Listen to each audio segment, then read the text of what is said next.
আজকে আমাদের যে গাণিতিক সমস্যাটি সমাধান করব এটা আমরা আগে দেখে নিচ্ছি যে আজকে আমাদের গাণিতিক সমস্যাটা কি। আজকে আমাদের গাণিতিক সমস্যাটা হচ্ছে tan স্কয়ার থিটা সমান সমান 1 মাইনাস ই স্কয়ার হলে প্রমাণ করো যে sec theta plus tan cube theta into cosec theta equal 2 minus e square আর হচ্ছে টু দি পাওয়ার 3/2। এটা হচ্ছে আজকে আমাদের গাণিতিক সমস্যা। আচ্ছা, এটা প্রমাণ করতে গেলে আমাদের যে বিষয়গুলো জানা দরকার সেটা হচ্ছে কি tan থিটা। আমরা জানি tan থিটা সমান কি লেখা যায়? আমরা জানি tan থিটা সমান সমান লেখা যায় sin theta by cos theta. tan theta সমান সমান লেখা যায় sin থিটা বাই হচ্ছে cos থিটা। তারপর আমাদের এখানে কি আছে দেখি, sec থিটা আছে। আমরা জানি sec থিটা সমান লেখা যায় হচ্ছে 1 by cos theta. sec theta সমান সমান কি লেখা যায় 1 by cos theta.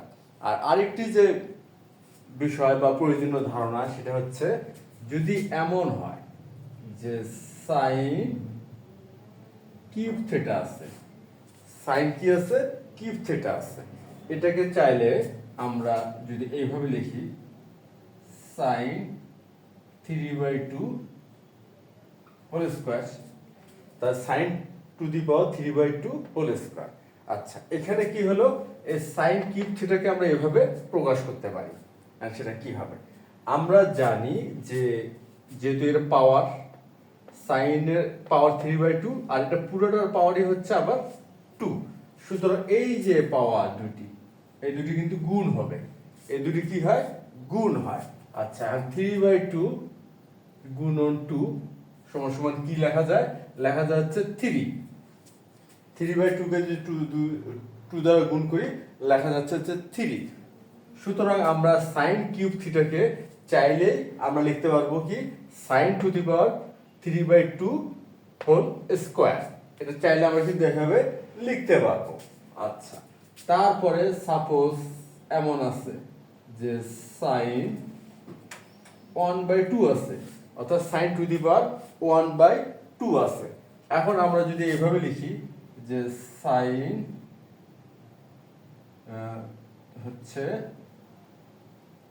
3/2 two the পাওয়ার 1/3, আমরা কিন্তু এইভাবে লিখতে পারি যে sin 1/2 আছে, আমরা লিখলাম কি sin 3/2 হোল দিয়ে পাওয়ার দিলাম হচ্ছে 1/3।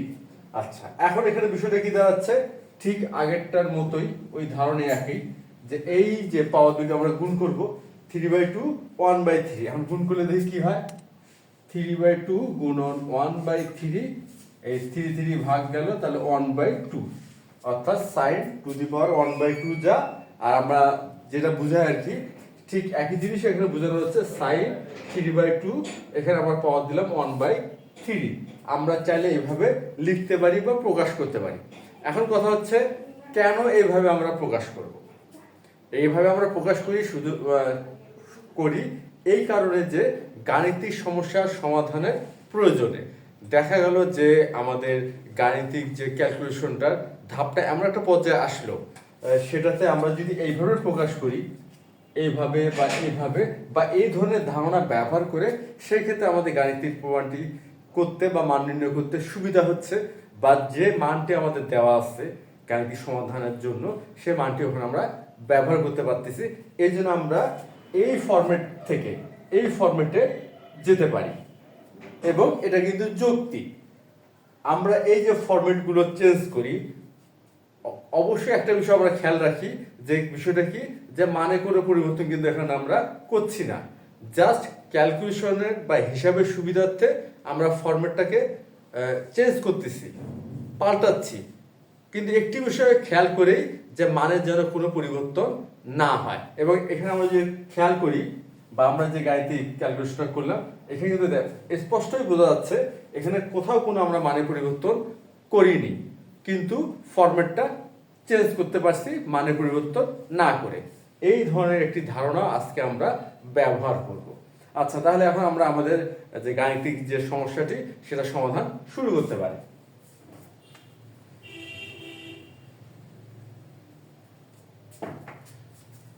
আমরা সমাধান শুরু করলাম। এখানে দেওয়া আছে কি tan স্কয়ার থিটা সমান 1 মাইনাস ই স্কয়ার, এই মানটি দেওয়া আছে। আর এটা হচ্ছে একটা কি প্রমাণের অঙ্ক। শুধু আমরা বাম পক্ষ থেকে শুরু করি। তাহলে এখানে আমরা লেফট সাইড লিখতেছি sec theta plus tan cube theta into হচ্ছে cosec থিটা। আচ্ছা, sec থিটা সমান সমান কি লেখা যাবে 1 বাই cos থিটা, আর tan থিটা সমান সমান লেখা যায় sin theta by cos theta, sin theta by cos theta, এখানে কিউব আছে এখানে ব্র্যাকেট দিলাম এবং কিউব দিলাম। আর cosec থিটা কি 1 by sin theta, 1 by sin theta লিখলাম। আচ্ছা, এরপর এটা হচ্ছে কি 1 বাই cos থিটা হলো, আর এখানে কিউব আছে সুতরাং আমরা লিখতেই পারি যে sin cube theta divided by cos cube theta into 1 by sin theta. এরপর এটা তো 1 বাই cos থিটা থাকলো, সমস্যা নাই। আর এখানে আমরা একটা বিষয় খেয়াল করি, এখানে sin কিউব থিটা আছে আর এ ডিভাইডেড বাই sin থিটা আছে। সুতরাং sin কিউব থিটাকে আমরা sin থিটা দিয়ে যদি ভাগ করি আমাদের হবে কি sin স্কয়ার থিটা। তা এখানে আমরা লিখব sin স্কয়ার থিটা, আর এখানে কি থাকবে cos কিউব থিটা। আচ্ছা, পরে থাকলো cos কিউব থিটা। আর এখন আমরা যেটা করব, এই যে cos থিটা আর cos কিউব থিটা, এই যে আমাদের দুটি ভগ্নাংশ আমরা পেলাম, তাহলে ভগ্নাংশ এখন আমরা যোগ করব। আর যোগ করতে গেলে যা করতে হয় এই হর দুটি লসাগু করতে হবে। এখানে হর কি আছে cos থিটা, এখানে আছে cos কিউব থিটা, সুতরাং সঙ্গত কারণে এখানে লসাগু হচ্ছে cos কিউব থিটা। এখানে আমরা লসাগু পেলাম cos কিউব থিটা। এরপর আমরা কি করব, আমরা ভগ্নাংশের যোগের ধারণাটা ব্যবহার করব, অর্থাৎ প্রথম ভগ্নাংশের হর দিয়ে এই যে লসাগু পেলাম cos কিউব থিটা এটাকে ভাগ করব। সুতরাং cos কিউব থিটাকে যদি আমরা cos থিটা দিয়ে ভাগ করি, cos কিউব থিটাকে ভাগ করতেছি কি দিয়ে cos থিটা দিয়ে, সুতরাং এখানে হবে আমাদের cos স্কয়ার থিটা। আর এখানে আমাদের লব কি আছে 1 আছে, আর 1 এর সাথে আমরা cos স্কয়ার থিটা গুণ করব, আমাদের কি হবে cos স্কয়ার থিটা। এখানে আমরা লিখলাম cos স্কয়ার থিটা।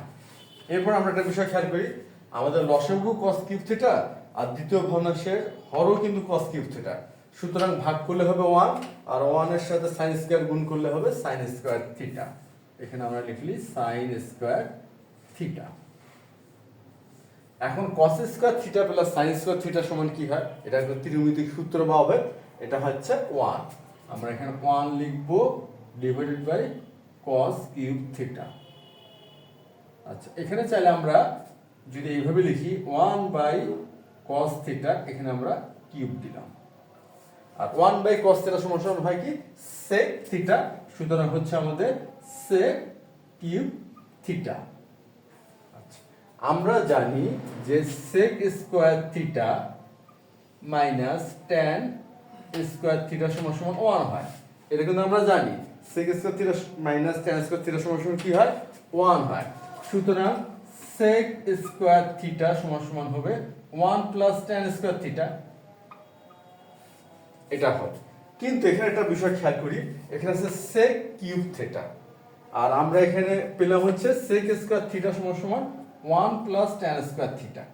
এই ক্ষেত্রে আমরা কি করতে পারি?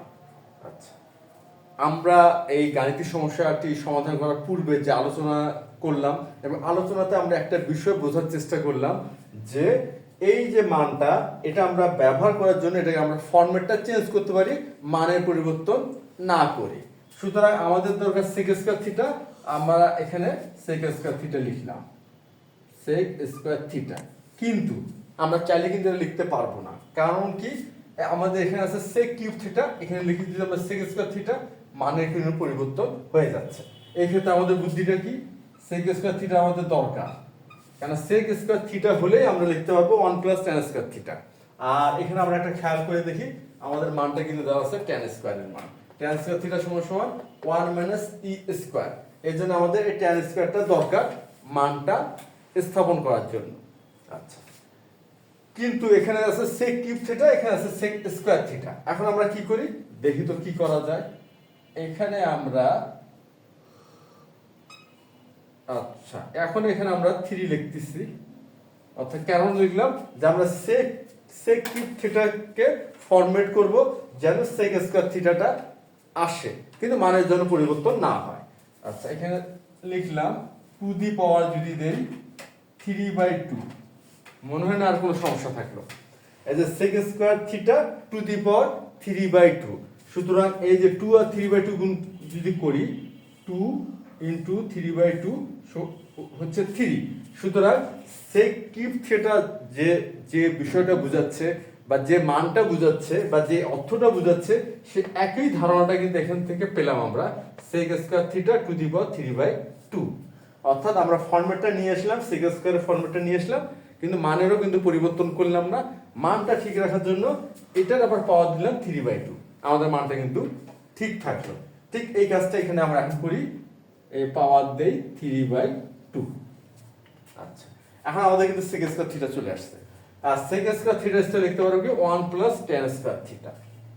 তো শুধু আমরা লিখবো এখন 1 প্লাস tan স্কয়ার থিটা লিখে ফেললাম, আর এখানে 3/2 থাক, কোনো সমস্যা নেই, লিখলাম। এখন আমরা অনায়াসে মানটা স্থাপন করতে পারি। এই যে tan স্কয়ার থিটার মান কি আছে 1 মাইনাস e স্কয়ার, এই tan স্কয়ার থিটা স্থলে 1 মাইনাস e স্কয়ার আমরা লিখতে পারি। আচ্ছা, লিখি, 1 তো 1 থাকবে, আর tan স্কয়ার জায়গায় হবে 1 মাইনাস e স্কয়ার আর টু দি পাওয়ার 3/2। 1 আর 1 যোগ করলে 2 হয়। আচ্ছা, 2 minus e square to the power 3/2। আমাদের কিন্তু প্রমাণটা হয়ে গেল, আমাদের প্রমাণ হয়ে গেছে, খেয়াল করি, হ্যাঁ চলে আসছে 2 minus e square to the power 3/2 আমাদের চলে আসছে, ইকুয়াল হচ্ছে রাইট সাইড প্রমাণিত। আশা করি আজকের এই গাণিতিক সমস্যাটি সবাই তোমরা বুঝতে পারছো, কোনো সমস্যার কথা নয়, জাস্ট এই ফরম্যাটিংটা যদি আমরা ভালো মতো খেয়াল করি, আর মনে হয় না এই গাণিতিক সমস্যা তেমন জটিলতা আছে, তাহলে আজকে এই পর্যন্তই। ধন্যবাদ আমাদের সবাইকে।